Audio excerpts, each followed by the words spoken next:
might seem Together we're crazy what I'm about to awesome. say. Hi, guys. Sunshine Welcome shades to easy, the Anatomy of take Joy. a All right. So thank you. All right.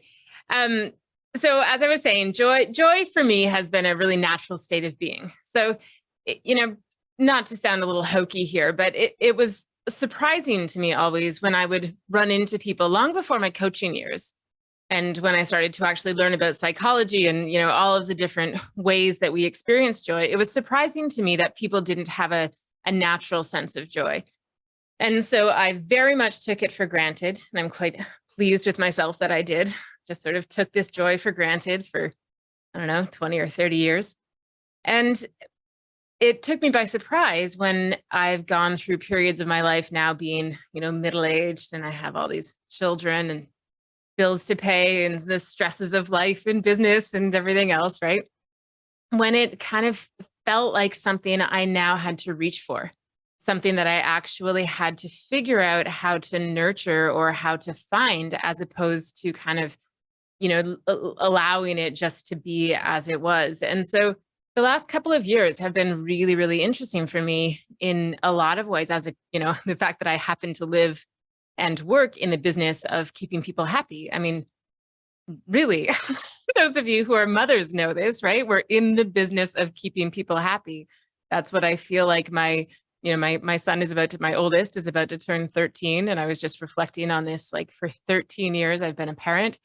And you really do. I don't think it's a stretch to say that we wake up every morning with an intention, among others. But one of the intentions is, how can I create joy for my children today, right? Like, how can I keep, and not by any stretch is it that sort of toxic positivity that we're talking about, but just like create a joyful experience of life. And I think for all of us, that's always at the forefront anyway. And yet little attention paid to the specifics, right? In terms of how we might actually go about doing that up here, as opposed to just out here. So tonight, what we're really going to be talking about is this distinction between joy, that is a very unique feeling that kind of like comes from within, in contrast to happiness, which is what I would say is the expression of joy. So of course, there's a million different definitions, right? We could all go on Google and Wikipedia and all sorts of different textbooks and get different definitions of what is joy, what is happiness, what is, variations on a theme, right? But for the purposes of what I want to use this idea for tonight is that joy is an inner feeling. If happiness is an outward expression, joy actually endures like hardships, trials, and it connects us with meaning and purpose. So I think those of you that have trained with us, you've heard Alan and I both say, happiness is not a goal we're willing to guide somebody toward. It's just not something that we can help you find, because happiness is not in itself something to achieve. Happiness is actually the side effect, right? Happiness is the thing that happens when you live a life full of meaning and purpose. And I would say that joy is the thing that connects you to that experience of meaning and purpose. Happiness is kind of the thing that we do to express it. So a person can definitely choose to pursue happiness, but the way that they're going to get there is by actually finding meaning and purpose in life. Joy is something that I think people have a hard time reaching for or expressing when it hasn't been natural to them. So my experience with clients is that happiness is something that I think is very normalized, right? I think it's very, very common in our culture anyway. So those like English speaking native language, because in every language, there are these different ways of expressing happiness and joy, right? All of which have their own unique experience to that culture. So in the English language, when we say happiness, we're talking about something that is very, very normalized, right? So we'll say, how happy are you? We talk about the word happy with a lightness, right? It doesn't carry a lot of deep meaning to it. It's just kind of a state of being. Joy, on the other hand, can be a little bit intimidating for people, I find in my experience anyway, for my clients, to feel as though it's something that they're even allowed to sort of ask for or pursue. And it can be a little bit intimidating for people to imagine feeling joyful because I think it's just so much bigger. So I tell you that because I think that it's really useful. For me, it's been very useful to have that conversation with my clients because while joy is something that is much deeper, it's something that can, as I that beautiful definition, it sustains hardship, it sustains trials. It is absolutely appropriate that you could be having a moment in your life where things are actually really, really tough, where there's loss or where there's grief, and still actually connect with a deep sense of joy, right? You could be mourning the death or the loss of someone and simultaneously have it somehow amplify or actually trigger a deep sense of the joy of living, right? Like that when it gets really entangled with gratitude, that's a very pure experience of joy. And I think that's important for people to understand because if we put it into that category of happiness, it's a little inappropriate, I think, probably for most people, most of the time, to feel happiness when they're also in a state of loss or grief. So being sort of offering someone that gift of like, here's a way to connect with something that is deeply, deeply positive and has that sort of uplifting aspect to it, but it isn't reserved only for the happy moments of life, right? Like for the celebratory moments or for the positive moments of life. It can be accessed anywhere. And I'll go into this a little bit deeper, actually much deeper in about half an hour. But that's a really, really nice and important distinction that I find a lot of my clients grapple with at first. And then when they come to peace with it, it's really, really lovely because they can be in joy without having to define it as happy. So I want to get a couple of neat things out here because, of course, in doing research around joy, there's all this science, right? There's always going to be science. And if there's science around it, I'm going to find it. So here's some fun stuff. So it is I don't know if I'd say it's like a consensus, but there's definitely a prominent theory or a dominant theory out there that about 50% of our happiness is genetic. So there's an idea that we have a set point that you guys have likely heard about set points, right? So everyone kind of has a happiness set point. So those people in life, I mean, I was just talking about myself. I feel like I was sort of came into this world easily accessing or experiencing joy. And there are definitely people. I have my sister, I have my own, soulmate in this world. My sister is someone who didn't feel like joy was an easy thing for her to experience. It's something that she had to really work toward and doesn't actually feel very often. She feels a lot of other things often, but joy just doesn't seem to be one. Um, it's not an easy one for her to be able to experience. And so this whole idea of like, well, where does that come from, right? The nature nurture argument. So this dominant theory out there is that there is this set point. So whatever the set point of either, happiness, I'm going to call it happiness, because that's how they talk about it in simple terms in the research, is 50% our genetics, 10% our environment, and 40% our mindset. Okay, so I'll say it again, 50% genetics, 10% environment, 40% mindset. So I don't know. I mean, we do what we do, right? We do NLP, we do this work. And I would argue that 50% pretty vehemently. I would say that the 50% genetic aspect is in my school, the way that I think, wildly inaccurate. Because I think just like we say things like weight is genetic, while it is true, absolutely, that like the shape of a person's nose is genetic, that there is a predisposition to certain things genetically, but whether or not they kind of get turned on or off, of course, has more to do with the beliefs that are handed down genetically than the actual biology, right? So I would argue, and we're just going to move past this, but I would argue that that 50% that is genetic is probably more like somewhere in the range of, maybe 5%, there's some sort of chemical set. I don't know, who knows what's going on chemically. And the rest of it would be this belief structure passed down, right? We're all familiar with the idea of like, if you grow up in a family who says, happiness is for fools, or, you work first, play later, or, you happen to have a parent who they themselves doesn't have an easy expression of happiness or joy, then it's not going to be modeled for you, right? And so it seems as though it would show up in research very much as being a genetic um, disposition, or a genetic, yeah, it's too good to be true. Exactly, right? Like, throw in the idioms, guys.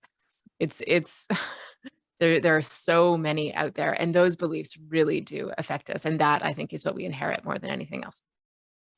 So here's some other things. So the question, do humans naturally want to be happy? So I don't know about you guys, but this comes up a lot with my clients, right? I have some pretty, clients that really want to understand, like, is there something wrong with me because I'm not, yeah. Sorry, I'm laughing at what Catherine just wrote. It's true. Save the best for last, right? This delay of gratification, all these different beliefs we have about happiness. But yeah, so I have some clients, and I myself, I feel like I want the answer when a client says to me, is there something wrong with me that I'm not happy? Is there something wrong with me that I don't seem to be oriented toward happiness? And while, of course, in our position, I'm always going to say, no, nope, there's nothing wrong with you. Pretty much whatever they ask. But I do want the answer to that, right? So what we have learned, over the last couple of years in terms of stress, is that we do know that the brain is naturally actually oriented toward the negative, not the positive, right? Darwin, you believe in evolution, and it was very, very, very, very important that we were paying far more attention to the negative things, the things that were going to kill us, than the things that were beautiful, that were going to keep us happy. Happiness was nice, but it didn't, seems to, of course, we know very little about the real, drivers of evolution, but it didn't keep us alive in the same practical way as knowing what to avoid, right? So our brains, in order to keep us alive, have to be really, really focused on what's going wrong and what could hurt us and what might be a threat. And if our focus wanders from that, if we happen to evolve, the people who evolved from the ancestors who were like, oh, look, a tiger, that looks scary. Oh, look at the nice flowers behind the tiger, and just let the threat like flow through and pass through them, are probably not here to speak about it, right? Those people probably didn't make it too far in the course of evolution because they all got eaten by the tigers, right? It's the ancestors of ours who were able to notice threat and then stay focused on threat and then learn from threat, that were actually evolved forward. So yeah, exactly. Hard to pass down those genes when you're dead. So I think it's really important for a lot of people to understand that there is nothing wrong with a mind that is really oriented toward threat, but you don't want to leave anybody at effect of that, right? So we could also say that we're oriented toward eating nothing but like fat and sugar, because it's kind of true, right? Like, we're oriented toward, in some instinctive way, it was more important for us to pursue sources of fat because we needed to do that to stay alive. All of these things that, yes, we evolved that way. We could go into a very big discussion about men and women and, all that kind of stuff. And none of this stuff that may be scientifically backed in terms of our evolution, all of that is completely null and void when it comes to our cognitive choice, right? Our free will. So just because it is true that our brains, it's very normal and natural for our brains to be oriented toward the things that cause threat, and there's maybe lots of that, it doesn't justify or allow us to end up at effect. And the excuse of like, well, I'm oriented there, is still going to make you a pretty miserable person. So it's good to know, it's good to reassure that there's nothing wrong. And then you want to put all of your emphasis and all of your focus on the fact that we can make a decision, we can make a choice with that knowledge to make sure that we really accurately assess the threats around us, do whatever we need to do, right? Pay attention to that call to action, respect the fear, respect, the danger, whatever it is, and then make the conscious decision, if we want to live happy lives, to override it. right? And we can do that with that big giant prefrontal cortex that was evolved way, way, way, way, way later, that actually does give us the capacity to live these lives that are so rich and so beautiful, and where we do get to dwell on the flowers, right? Because the tiger is, yeah, I don't know, no longer a threat to us in our brick and mortar houses that our clever brains put together. So the question of when are we happiest? This was this cracked me up. I was laughing out loud as I was researching this, only because, as I said, I'm 45 years old. So all of the research, and I did a pretty good dive here because I wanted to make sure I wasn't just getting sort of the pop research, but I went fairly deeply into it. And just about every study that has ever been done demonstrates that we are at our happiest at about 23 years old.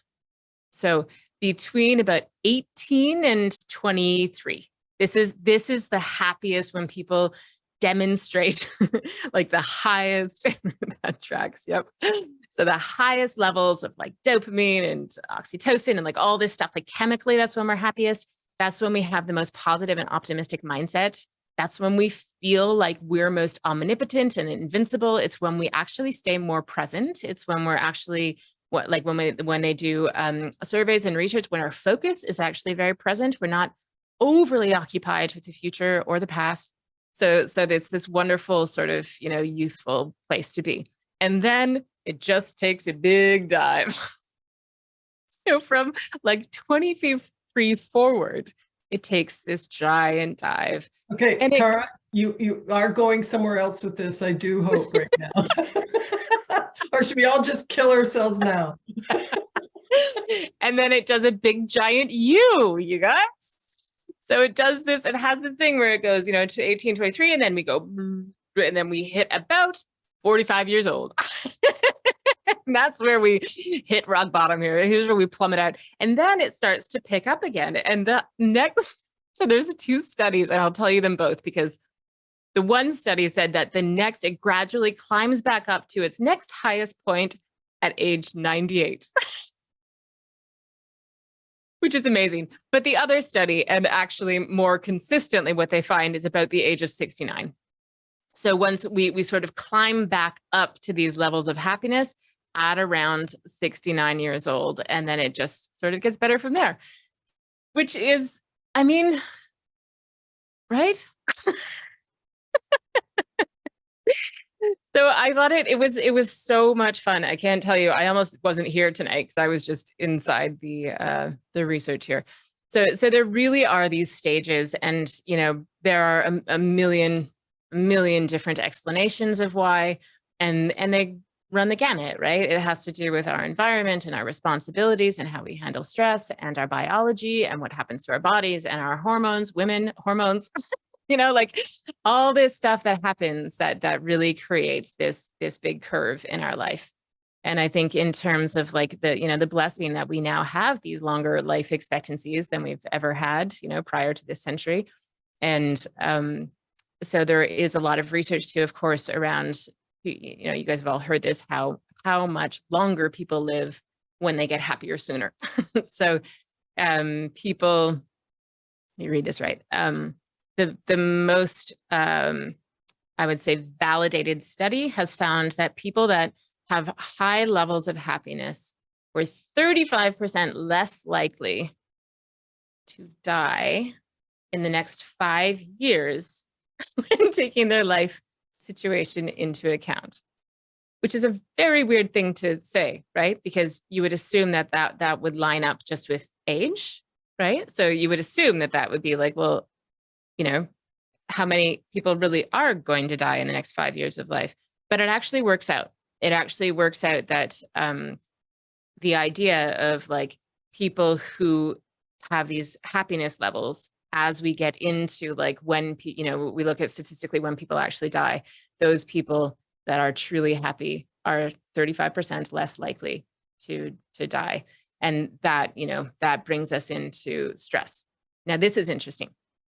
So even though there is this period of like 18 to 23 when we seem to be happiest, guess when we also happen to have the highest levels of stress. So the highest levels of expressed stress, 18 to 24-year-olds. So it's a really, really, really interesting dynamic here, right? And when you look at 18 to 24-year-olds today, 60% of them will will agree with the statements of having a high level of stress. But the stress doesn't seem to interfere with the happiness. So it's a wild sort of idea of like, the truth is we're about that age when we start having to take on stress, right? When we actually become accountable, when we don't really have teenagers up before the age of 18 have a lot of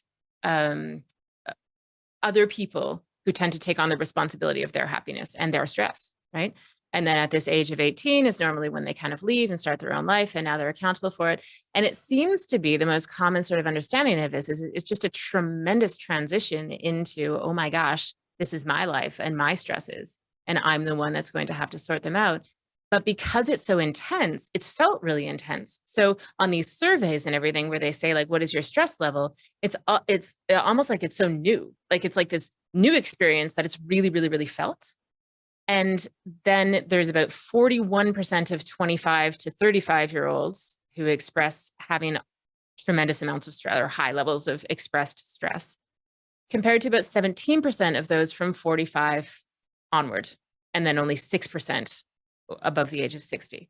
So I'm not, I'm throwing these numbers at you, but what it really demonstrates is that while the stress load doesn't seem to increase with life, your ability to manage stress actually gets better for most people. But the ability to hold on to happiness and to move back and forth, like the resilience to go from stress to happiness, that's what diminishes. That's what's actually happening to us.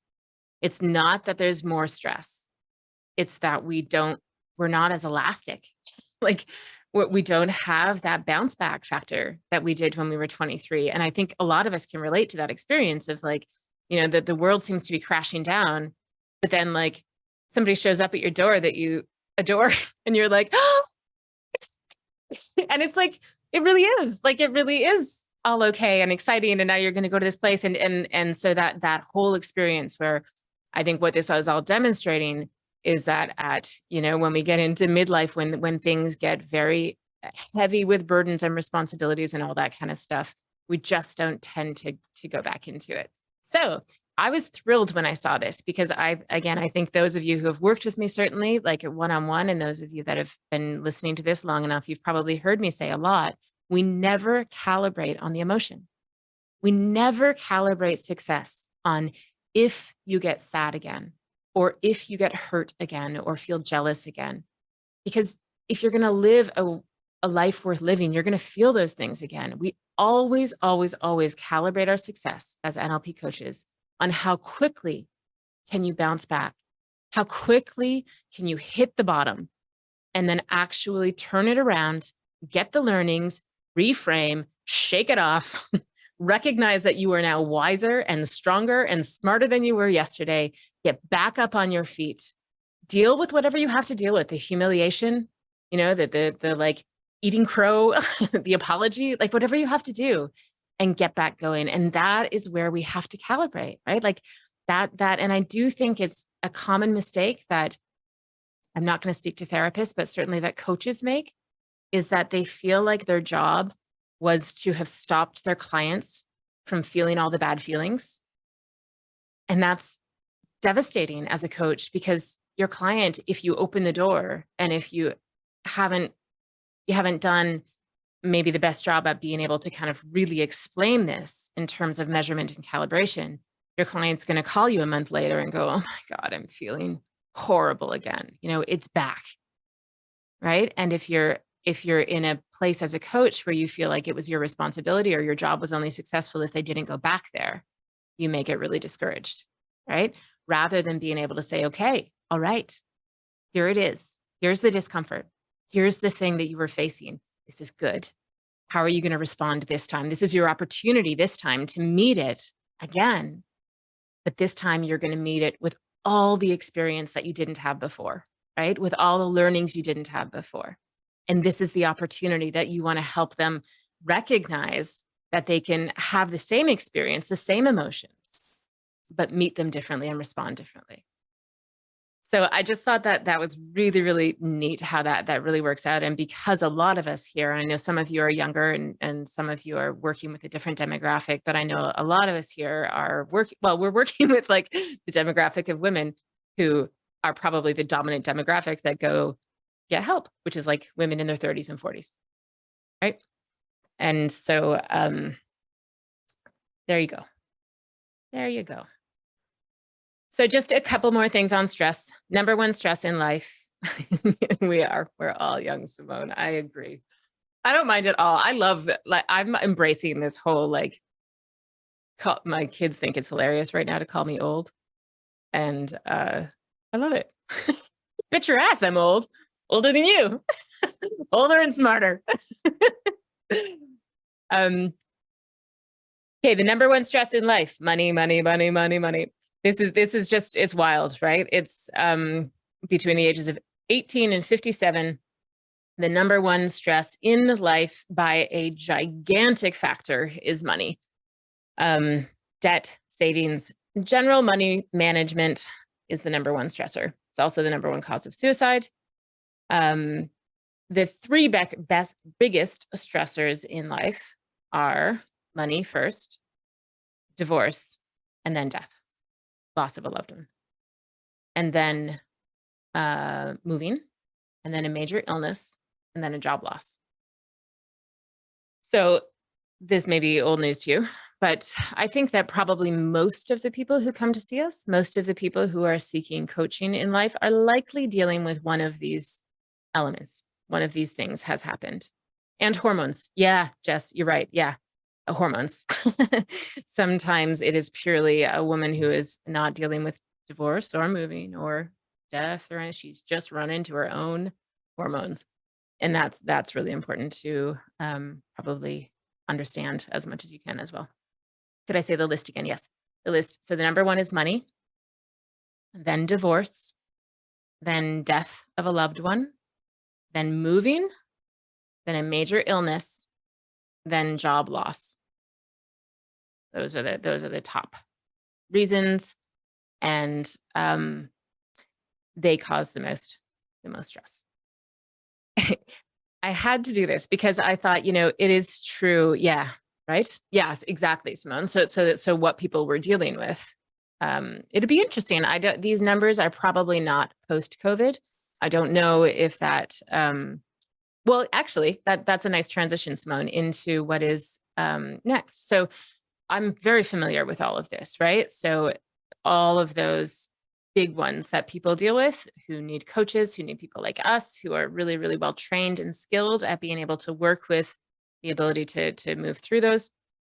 But I find, and nod at me or if you relate, but there are those big stresses.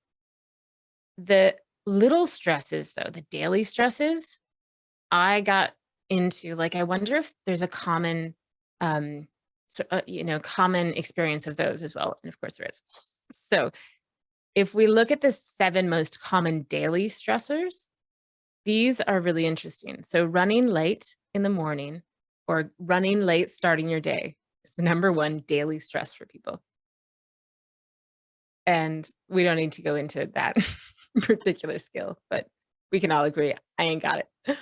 But so that ability to just like be on time with whatever the set plan was the night before or first thing in the morning. And I think, in terms of NLP, I joke about me not doing it because I don't. But I do know that it is one of the most successful things for people who, there's probably, in my books, I'd say there's about 70% of people that will really benefit from having some kind of like morning routine and that kind of stuff.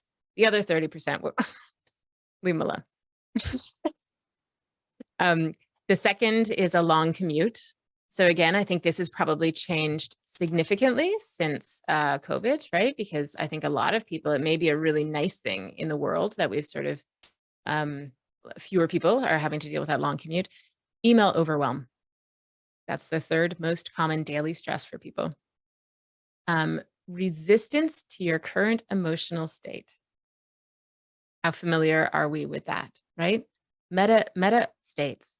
I talk about them all the time, that it's, you guys have certainly heard me say that, like, the number of times when I say to my client, what's wrong? And they say, I'm sad. And I say, okay, I'm sorry. What's the problem though? I'll be like, well, I'm sad. Yeah, but what's the problem? And they'll go, I don't know what you're talking about. I'm telling you, I'm sad. Well, how do you feel about the fact that you're sad? Well, I'm embarrassed. I'm so embarrassed that I can't get over this breakup. Okay. So the sadness isn't actually a problem. It's how you feel about the sadness that is the problem. What if you actually were okay with feeling sad? Right. And so often that process of, like, it's not the emotion that's causing the problem, it's how you feel about the emotion. And if we all got a lot better, and ideally in coaching, this is what we're helping our clients do a whole ton of, is what if you were okay with that emotion? And I will often get clients who get this beautiful moment where they're like, well, then I guess I'd just be a little sad every day. Okay. And how long do you think that'll last? Because you broke up with this guy, what, like 2 weeks ago? Another month, maybe? You'll have a little bit of, can you handle that? Can you handle a little bit of sadness in your day? Usually, right? Like, and so often these emotions that they feel like are problems are actually not problems. And so it just, I was so thrilled to see this recognition of resistance to your current emotional state being more of a problem than the actual state.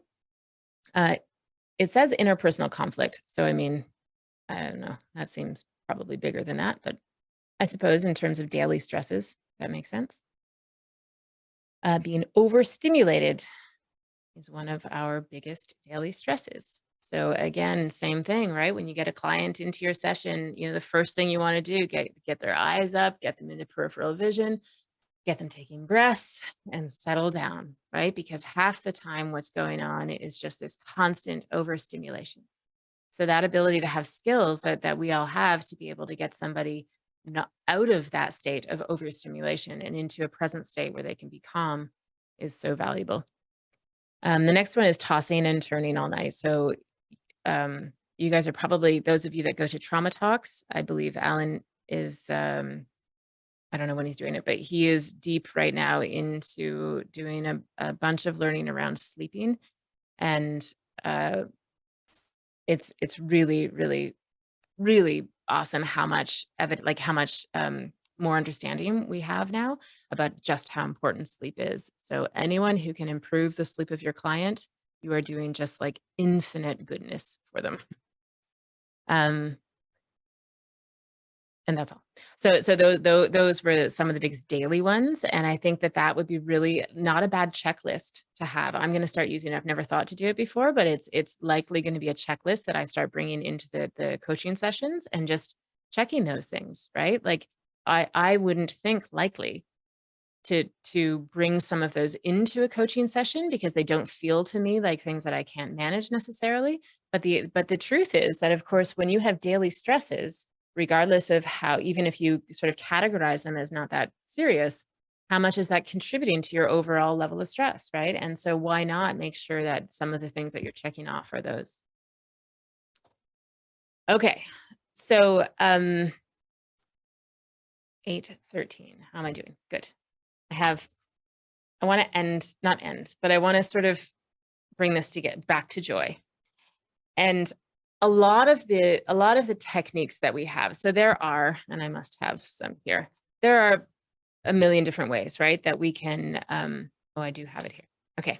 There's a million different ways that we can, what I would call like accessing joy, right? So there's all the stuff that we know about. You can, listen to music and you can go for a walk and you can get yourself into flow and you can smile. Like there's just like all of these things that we can do to create joy.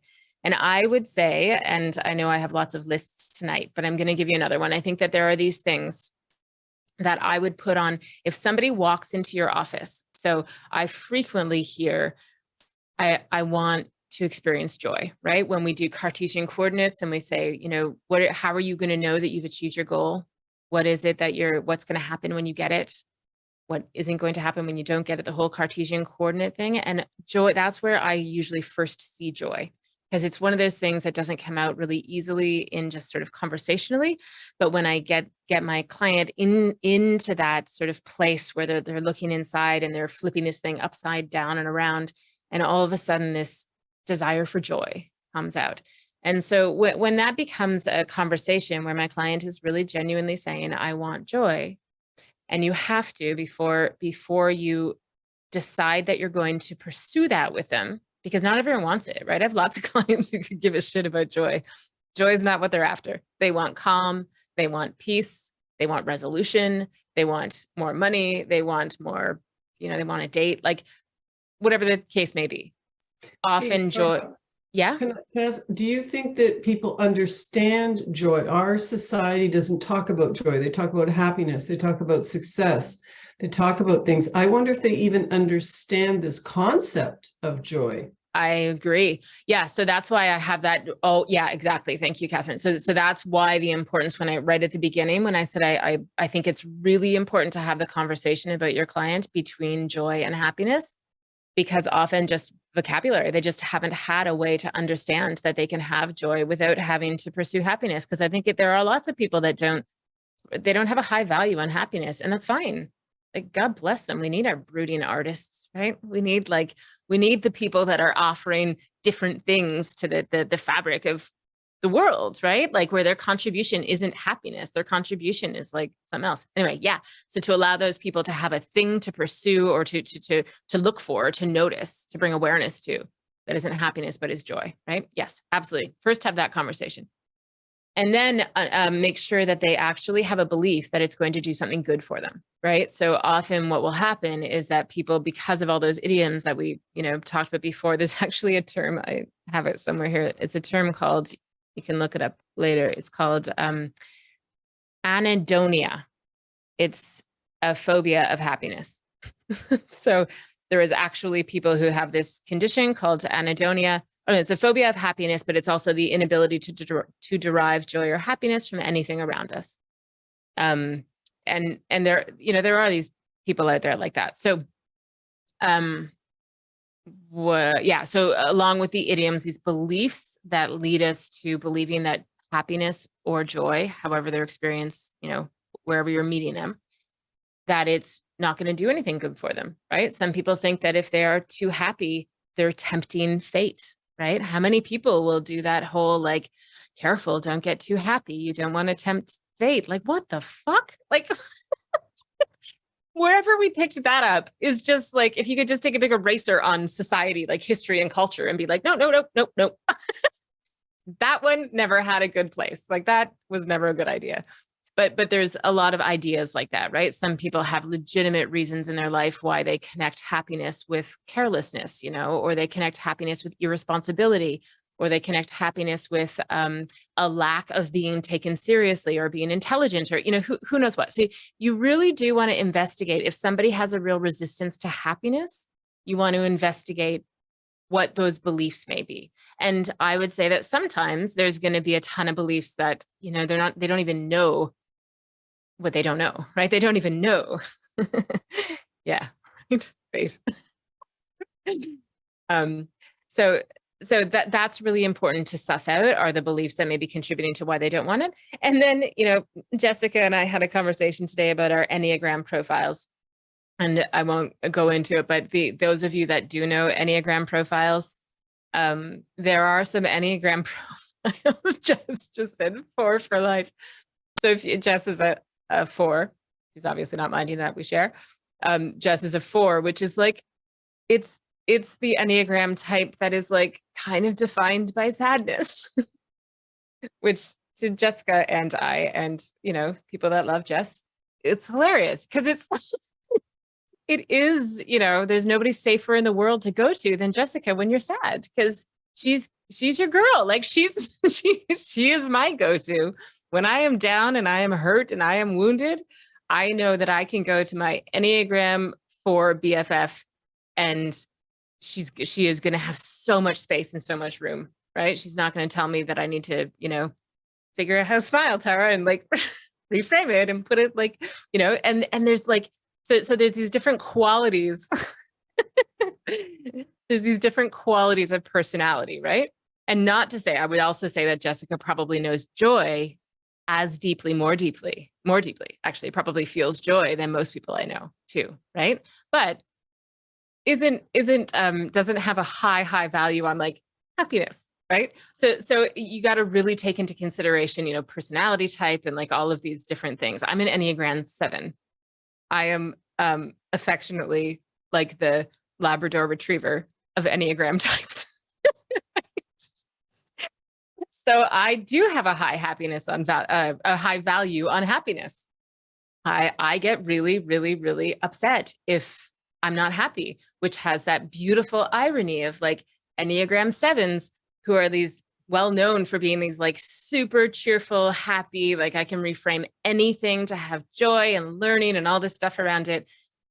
But we actually have a tremendous pull toward unhappiness, because if we're not happy, we're unhappy.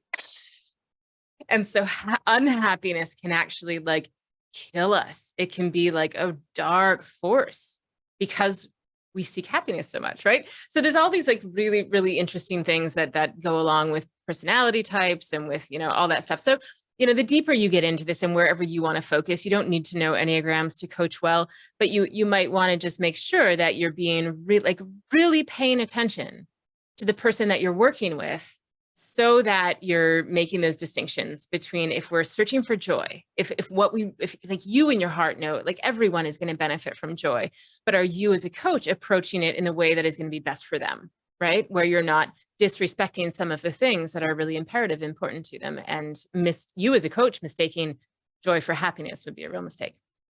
So here are some things that I would say are useful. So I would say that like the task card, so the activity card, or the did I do my best card, however you refer to it. So for those of you that don't know this is just a way of being accountable. So good coaching always goes along with really good accountability. And one of the things you can do is get your client to be noting those things that they do every day and giving themselves sort of a ranking, not on if they were achieving the result, but on if they put some effort toward it, right? And so some things I would put down, certainly for someone who is, after all of that, said like, yes, I want more joy in my life. I would say put down like, get quiet every day. It's imperative to be able to get quiet if you want joy. And this doesn't have to be like a deep meditation for 2 hours before they start their day. This is just like, have them write down, like, did I find time? Did I put effort today into finding some moments of quiet today? It's where joy gets nurtured. It's where you can hear joy. You've got to get quiet enough to listen to, right? To find it. Did you do your best to observe yourself and stay curious? So I'm going to spend the last 5 minutes talking about this Michael Singer way of like observing the self. But these next two, one is to observe yourself and stay curious, as opposed to, of course, judging yourself, right? So just observe yourself, just notice yourself. Did you have a chance today, instead of being right inside of yourself? Did you try at some point to just step out for a second and take an observational perspective? Did you observe the world and stay present? So this is just back to like peripheral vision, and just like, did you take the time today just to be present, right? To stay social and build quality relationships. So even with our deepest hermited introverts, it doesn't matter where the relationship is or where the connection is, you've got to have connection. This is just, with the exception of maybe 1 or 2% of the world who actually want to live alone with the trees, everybody else needs connection of some sort. So you just want to make sure that your clients are working towards keeping those connections alive to have joy. To smile. So in contrast to like forcing stuff, right? Like, obviously we're not fans of saying like, just keep smiling no matter what. But there is the beautiful quote, and I wrote it down. Sometimes your joy is the source of your smile, but sometimes your smile can be the source of your joy. And I really, really, really, really believe this. I do think that it's useful to write down, did I do my best to smile today? And it doesn't matter what. And I think I've certainly had the experience, and I know lots of my clients have, where like, sometimes when you are so pissed off because the dishwasher just fucking flooded all over your freaking floor, and it's 10 o'clock at night and you're tired. Instead of just allowing yourself to go into that mindless default of frustration and all that kind of stuff, you may not be feeling joy in that moment, but I promise you, if you can have the mindfulness to just choose in that moment before you feel the joy or is to actually just say to yourself, okay, I'm going to smile. I am going to smile right now. And you like will yourself to smile. And I promise you, so often, all of a sudden, you're like, this is insane. Like, if this isn't nice, what is? This dishwasher that does my dishes for me every night in my beautiful house with this like really nice tile while my kids are sleeping safely upstairs, just flooded. If this isn't nice, I don't know what is, right? And sometimes it's that smile physically that can actually allow you to tap into that. So I think that's a really, really, really nice thing to pass on, especially to somebody who feels as though they're seeking joy. Finding your flow. So this is really important. I'm learning this more and more and more every day in my coaching, that this idea of flow state, which is such a trendy word, but it's just like, we all have it. It's when time disappears. Just to be so cheesy as to make you puke. Like, where did the last hour go? Like, I'm in my flow. I mean, truly, like that is the definition of it, right? When you're doing things in life, it's so frequently, I bet you every single one of you who have done one-on-one coaching with me have had the moment when I'm like, holy shit, it's over. Like, if there's ever been an assurance that you're doing the right thing in life, like that is why I will never stop doing what I'm doing, because I literally lose track of time almost every time. Well, not every time, but almost every time that I'm working, right? I get it when I'm doing like a puzzle and drinking a glass of wine. I get it when my kids and I are fooling around. Like, I get it when I'm walking out in nature, right? So you got to find these moments when time can disappear for you. And I do think that's the best like marker of flow. Not to say that I think that probably there are people who can do things in flow that don't have the absence of time, but I don't know them. So you can let me know if there is a flow state that you know how to be in, or others to be in, that doesn't also have this element of like time kind of getting shorter, like disappearing or getting shorter. But you really want to encourage your clients. Yeah, time collapses. Absolutely. You want to make sure that your clients have some flow activity. Doesn't matter what it is, just something that they do. And if they could do it at least every week, if not every day, that's really important. And then I'll just fly through the others, meaning, obviously, right? Meaning that's a top thing on the card. Did I do my best to find happiness? Did I do my best to have meaning and purpose? Focus on what you want, positive thoughts. So these are all things that we've said 1,000 times, right? You need to focus on what you want, not on what you don't want. Joy lives in recognizing that 1,000,000 times a day, you actually get what you want. We forget to notice it, right? Like, I'm really thirsty. I want a glass of water. And like, holy shit, I just went and got a glass of water. That was awesome. I wanted it. And then I got it.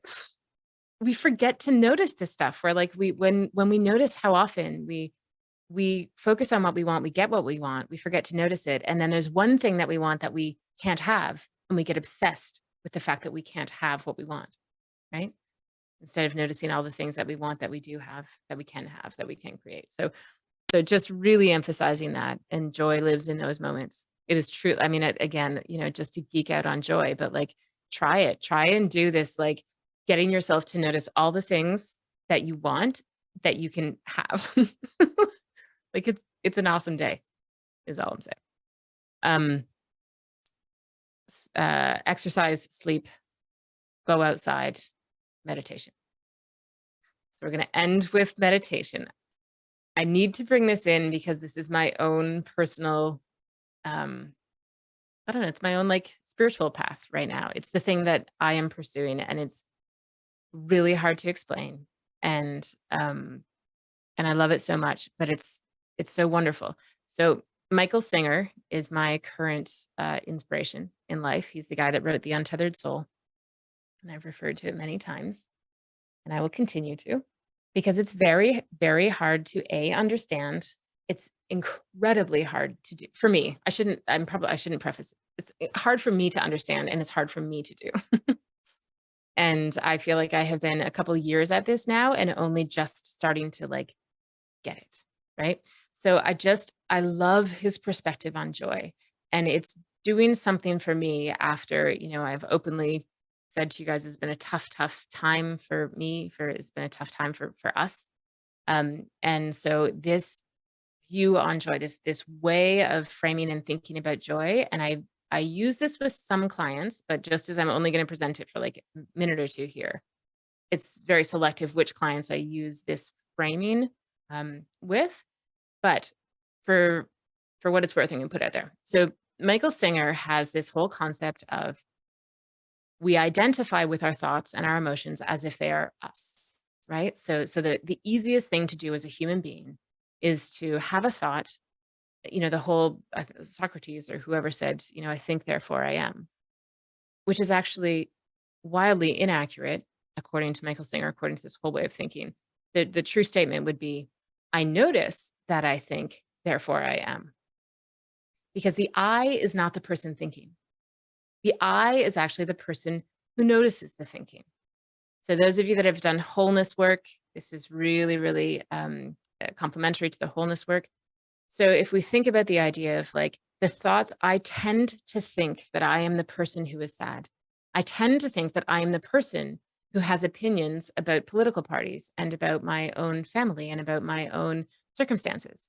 But of course, the truth is that if I had been born in Zimbabwe, had somebody picked me up when I was just a newborn baby and dropped me in some sort of, house in Zimbabwe, and I had been brought up, I would have had, and everyone here can agree, entirely different thoughts, entirely different feelings, entirely different experiences than what I had growing up in Ontario in Canada, right? But wouldn't I still be the same? I would still be me, right? The essence of me would be unchanged.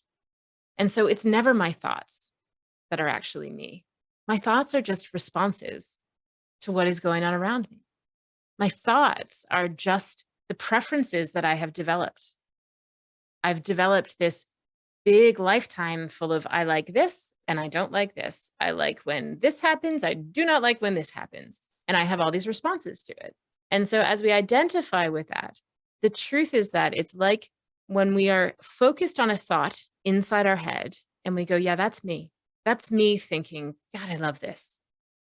If you can imagine, it's like going into a big giant warehouse and you have a flashlight and somebody says, we have no idea what's in this warehouse. Go in and tell us what's in there. What is this? And then you go in with a flashlight, like a narrow one, like a narrow beam flashlight. And then you highlight something and you see this like big old owl. And that's what you see. And you come back out and you go, there's an owl in there. That's what this is. It's this big warehouse with an owl in it. Well, of course, it's not a giant warehouse with an owl in it, is it? Somebody else could walk in and point the flashlight somewhere else and go, oh, there's a big washing machine in there. But that's not what's in there either. It's just what the flashlight is pointing at. The confusion we have is that we think we are the owl. We think we are the washing machine. We think we are the thought. We think we are the feeling, but you are actually the flashlight.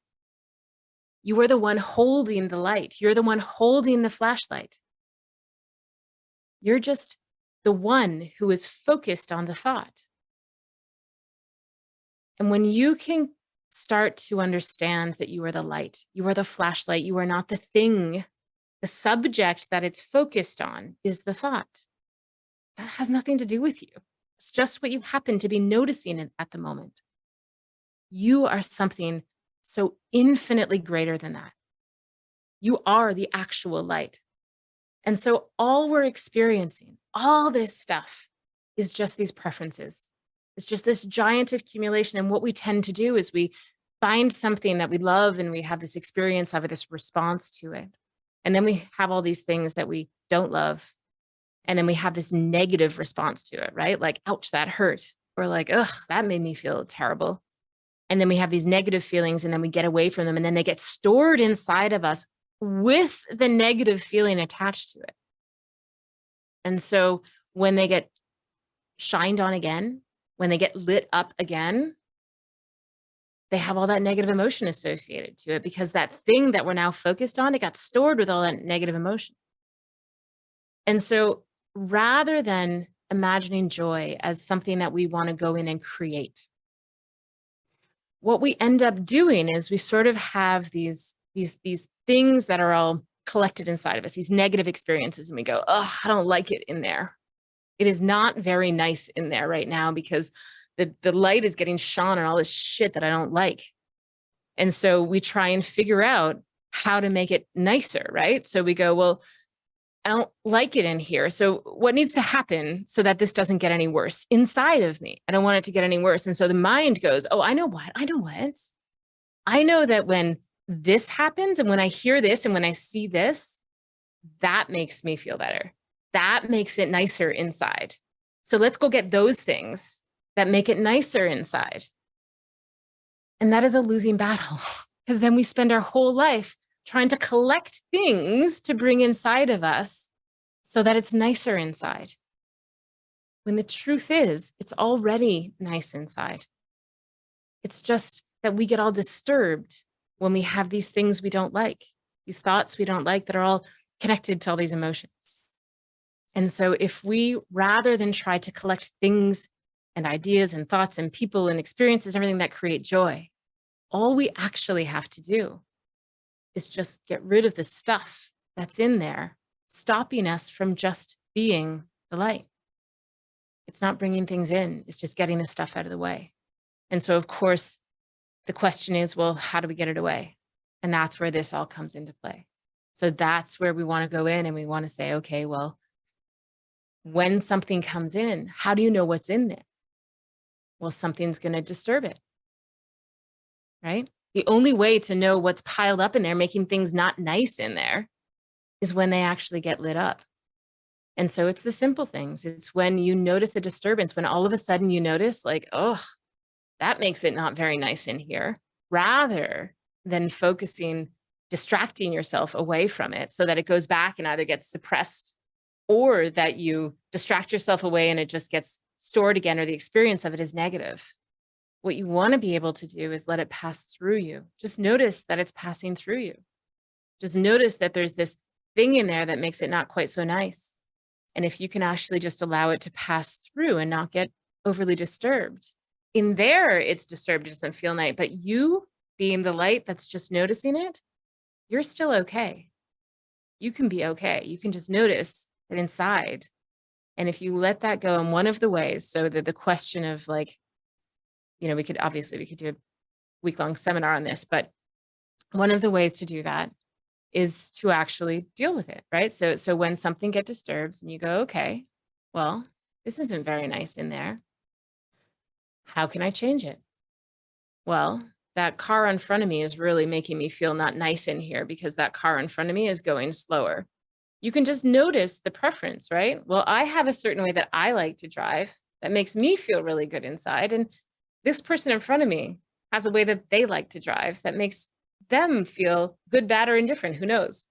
But it is their preference right now. And you can do a whole bunch of sort of just reframing everything into this awareness that everybody's kind of doing this and you have your preferences, but that doesn't give you any right to impose your preferences, because what you end up with is a model of how the world has to go in order for you to be okay in there.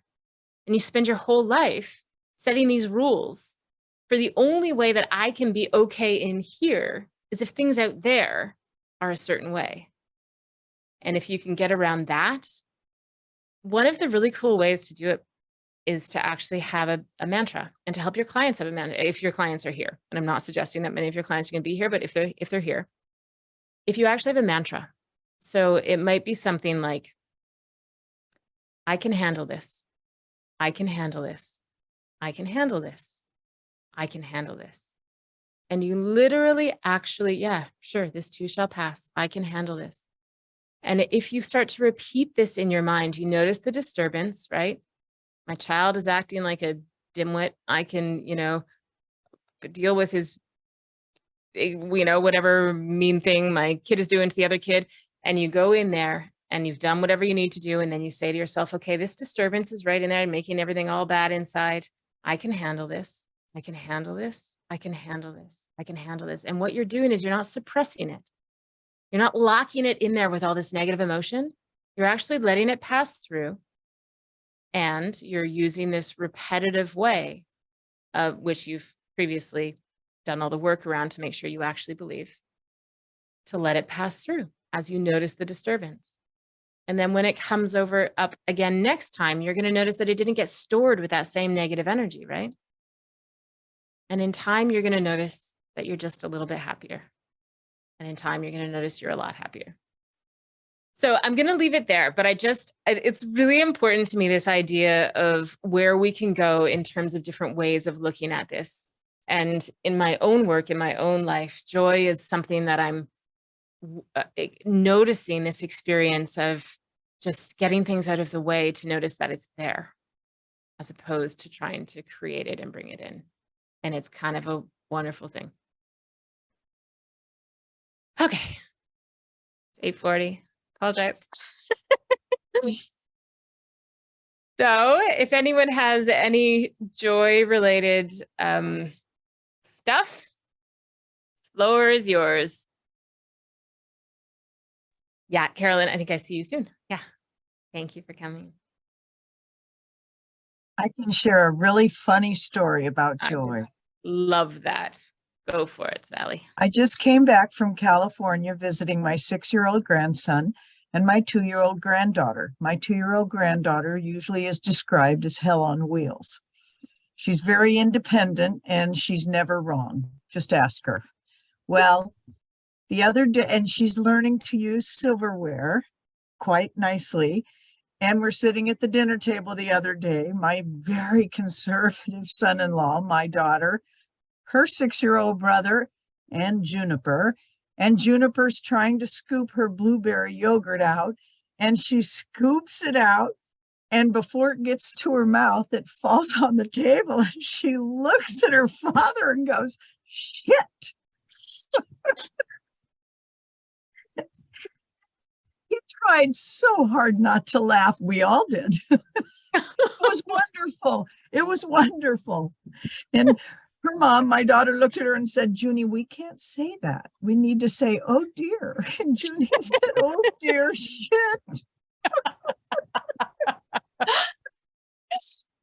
It's beautiful. That is joy. It was joyful. It was joyful. Thank you, Sally. Mhm. Ashley, are you off mute? That's amazing. Yeah, I don't want to ask my question now. That was so beautiful. No. Anyone else have any joy things they want to share first? Does everyone, by the way, does this come up for you? Just show me your hands or whatever. Joy coming up with your clients as a thing? Yeah. It's an interesting word, right? Michelle, go ahead. I find that it comes up often, but I think it was Catherine that was mentioning it doesn't often come up in the language of I'm seeking joy or I'm experiencing joy. It's more in the description of what they're feeling and not as much the connection that is joy or differentiating the joy and the happiness. I find often a lot of my clients will do gratitude journals. Yes. So we'll work with increasing gratitude. And once they really get into it and it becomes part of their day and they really start integrating it in through their full day versus, okay, this is something I'm making an effort and committed to do, then I find that that's often a very large byproduct is joy. And so they'll often come in and be like, oh, I'm feeling this and this. And what I'm hearing them saying is they're experiencing more joy. For sure. Brene Brown's work is all, she's absolutely definitive that joy and gratitude are everyone that she, in her 12 years of research, everyone who experienced joy or stated experiencing joy had a practice of gratitude, whether it was a, official practice of gratitude or just demonstrated a practice of gratitude, that they're intrinsically connected. Yeah. Yeah, for sure. For sure. Do you think that sometimes people get confused with contented and joy, like the connection between contentment and joy? I get a lot of the feeling that they want to be contented. They want Holy to feel smokes, yeah. contented. I like ask people for to list all the positive emotions. They can list like 4 of them. Like people have this one big lump of positive emotions. So many people. I am shocked and amazed. I mean, I think you guys might have heard the stats in other areas where it's like most people know 4 emotions. Like most people can actually name 4 emotions unprompted.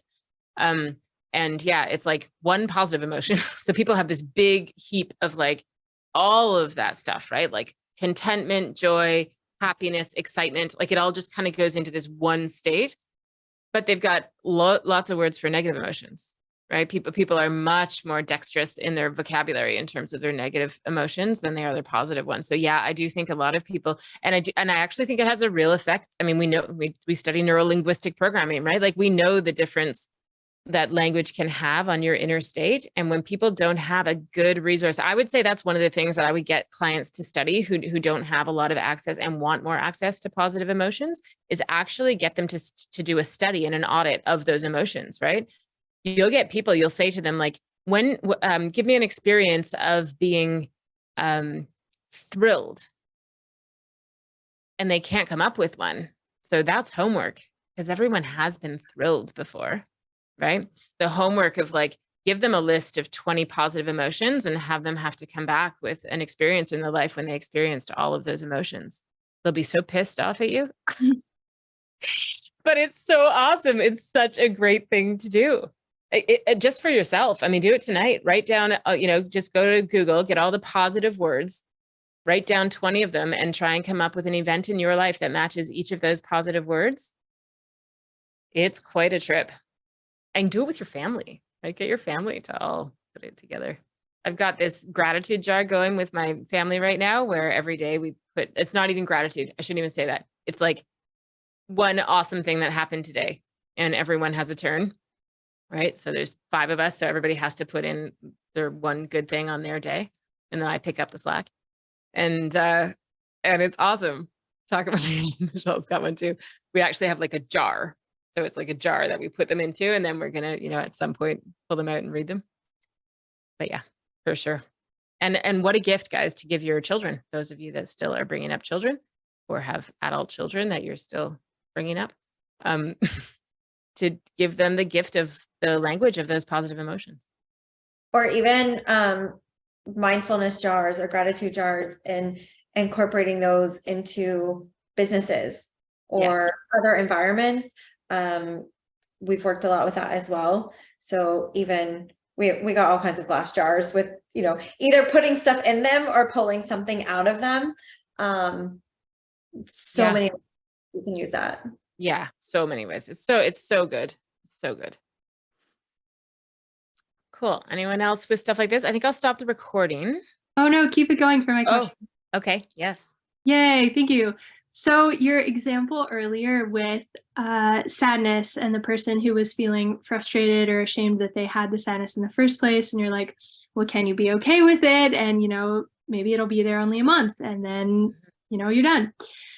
And so when you said that, I had read somewhere that, and so this is kind of the question, is like, how long do or can emotions last? So I kind of have this spectrum between like, sometimes the emotion lasts like 90 seconds. Like we feel pissed and then it flows out, and then we're more neutral, and then we can feel other things. But then the other end of the spectrum being, they get like really freaking stuck. And then people come to us, and then we do timeline, and it's like that shame has been there for a really long time. So when you said sadness could last for a month, I was like, oh, it's like it's not years, but it's not 90 seconds. So anyway, if you could share more with like, and then with the joy part too, I guess I'll add this. I know that some people are intentionally wanting to like increase like their joy or their pleasure so that they're not always focused on the negative. And it's like, oh, wow, like I see the beautiful mountains. I'm going to like hold this experience in my body for longer and practice increasing their capacity for pleasure. So that's a great thing. Anyway, what do you think about how long they last? Okay. That's such a great one. I hadn't thought of that one, but that's so true. When you do notice those joyful, pleasurable things, to hold it Sue could probably talk forever about like holding positive emotions in your body, like somatically beautiful. Okay. Yeah. Okay. So negative emotions are all, every single nasty one of them are perfect, right? They're a perfect response to something. There is no such thing as an emotion that isn't warranted and appropriate to some stimuli. So if you have the assumption that every emotion that we feel is perfect, right? Going back to like core transformation and positive intention and all that kind of stuff, you never want to dismiss an initial emotion. So I don't care what it is. I don't care if it is like the ugliest kind of jealousy on the planet. The initial kick of emotion, so whatever that is, so you refer to like these 90-second ones, all of them are appropriate and warranted to whatever the stimuli is. The difficulty, of course, is that we don't always consciously know what the stimulus is, right? So we always want to give ourselves room to have whatever the initial negative emotion is. Now, if it lasts long enough for us to even have mindfulness around it, like if it's just a kick of it, I don't know if you guys, but lots of times you'll have like frustration that literally lasts enough seconds where like I don't even have to worry about, I just punched the like photocopy machine or something, and then it passed. And then I realized how ridiculous I looked and I laughed and I move on, right? So you don't need to do anything with that other than be human. But if they last long enough so that there's mindfulness around them, you literally just want to be able to recognize that it has some purpose and ask the question, what does it need? What does it want? Right? That question sometimes can be answered in minutes. And therefore, the appropriate length of the negative emotion would be until you recognize either its positive intention and or the learning you're getting from it. So as you're experiencing that emotion, you really want to let it like fill you with everything that it has to offer. So whatever that emotion is, like we just had like a really, really tough client, like a trauma come in, and it overwhelmed me. In fact, I couldn't even do it. I couldn't do the trauma work. And so the emotion itself was important to let it like expand to as big as it needed to be. I just had to stay really mindful of like, there's no point in letting the emotion wash me away into some like just the emotion itself. I want to know what it's about. And so paying attention to it.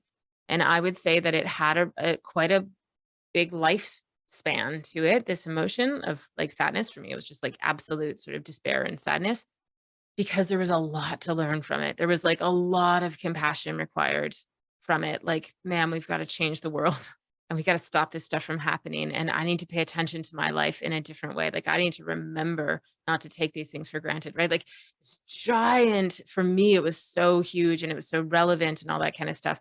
So that was like a couple of days. In fact, it's probably not over, but it's a couple of days. But I also know that it will be over, right? Like it's been a couple of days. And then I know that there will be this appropriate time when it passes.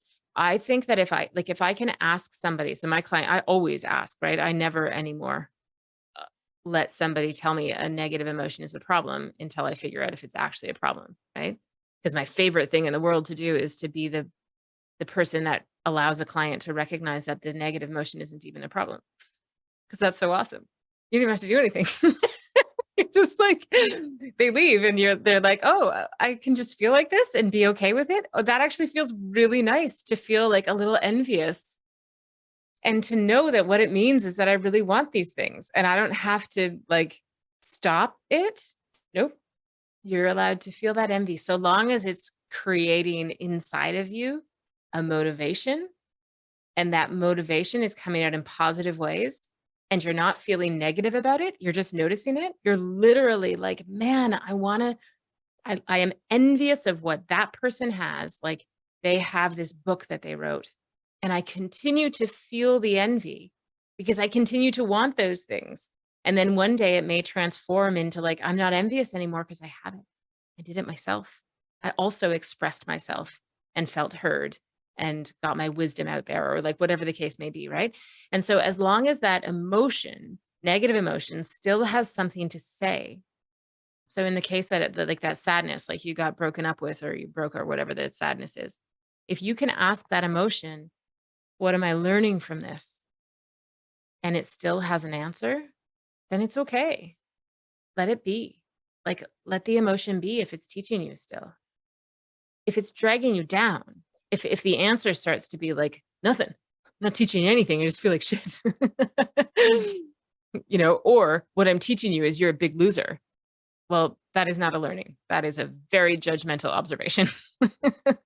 Right? Like, that's not a learning. But if the learning is like, you got to get out there, you got to put effort into meeting somebody because you want that connection.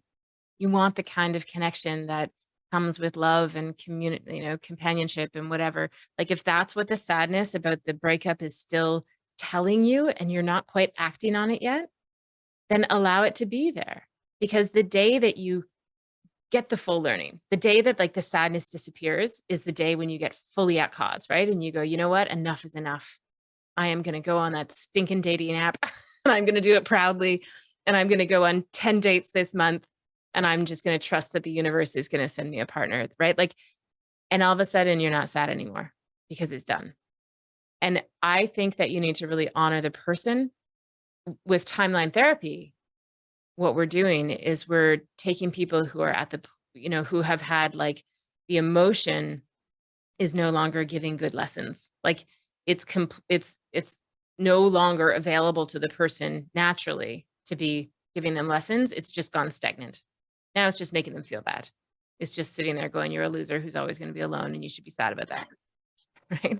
So that's the emotion that has gone stagnant and is bad and we want to release. And essentially what we're doing with timeline therapy is we're allowing it to complete, right? We're allowing the emotion to complete by getting all the learnings. And then the emotion can go, okay, and now you have all the learnings. You're beautiful. You're wonderful. You just have to actually walk outside and say hello to somebody before you can have a partner again, right? Like, whatever the learning is. And then it's complete, and that's why it disappears. Right. So I think you really need to honor the person. I would get super pissed off if somebody took this current sadness that I'm feeling about this, like, you know, traumatic thing that I heard about that is like devastating. I would be really sad if somebody told me to stop. Like, if somebody, like, if someone said to me, you know, do you want me to clear that on your timeline? Nope, not yet. Because you know why? It's okay. Like, I could probably go up over my timeline, get all the learnings and have it leave right away, but I don't need it to. It's not a problem for me. And I'm still getting these learnings organically and naturally, which is how most of us live our lives. And not everyone needs timeline therapy to clear every emotion, right? Like, we do this naturally. We come in with timeline therapy when it's not happening naturally. Do you know what I mean? So like, I'll give you one quick example. Like, I had somebody who just dealt with this like really, really, really, really terrible situation as a coach, actually. And she came to me and she was like, okay, this all just happened and I just got this woman and now she's at the hospital, but we just dealt with this, you know, and I'm so shaken up. Can you clear it for me? Because this woman happened to work right in our, like, underneath me in the center. And I was like, what? No. And she was like, but I'm shaking. Like, and I'm like, when did this happen? Like 2 hours ago? No. No, man. Like, no, it is so appropriate, so warranted. There's so much here for you. Now, if a week from now you're still feeling shaky, come back to me, because this, to me, and none of us can be a good judge of how long anybody else needs, but to me, this felt like something where, like, it's understandable it'd be a few days, but a week, yeah, you shouldn't be shaking anymore. We're, you know, having this really dominant anymore a week from now. So I think you need to really do that assessment for yourself and for others. So yeah, absolutely, there would be emotions that, like, I've seen emotions that probably, you know, a couple of months. Like, it's okay to have negative emotions for a couple of months if they're still giving. They're still giving something to you. Amazing. Thank you. Thank you so much. That was great. God, that was long. Sorry.